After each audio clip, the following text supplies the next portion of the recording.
ডিএনএম course করা 6 জন কর্মপ্রার্থীকে Japan যাওয়ার সুযোগ করে দিল ত্রিপুরা স্কিল ডিপার্টমেন্টের সংস্থা টিআইএফটি। 6 জন প্রার্থীর জার্নি সফল করার বার্তা রেখে তাদের সংবর্ধনা দেওয়া হলো। আজ মুখ্যমন্ত্রী ওয়ার রুমে তাদের সংবর্ধনা করেন খোদ রাজ্যের মুখ্যমন্ত্রী মানিক সাহা। আগামী জুলাই মাসেই তাদের জাপান যাত্রা।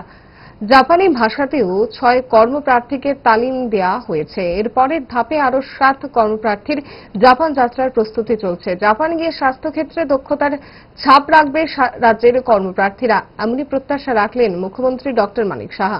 মুখ্যমন্ত্রী ছাড়াও উপস্থিত ছিলেন মন্ত্রী শান্তনা চাকমা, সুশান্ত চৌধুরী।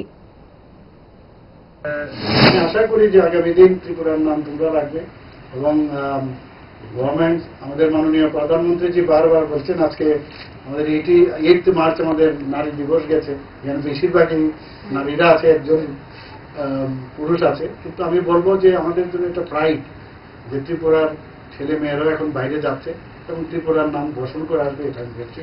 এবং যখনই আসবে আমাদের ডিপার্টমেন্টের সাথে কথা বলতে পারবে এবং আমার সাথেও যদি প্রয়োজন হয় দেখা করতে পারবে। এবং আমি আশা করি যে কাজে যাচ্ছ আমাদের যাত্রা শুভ।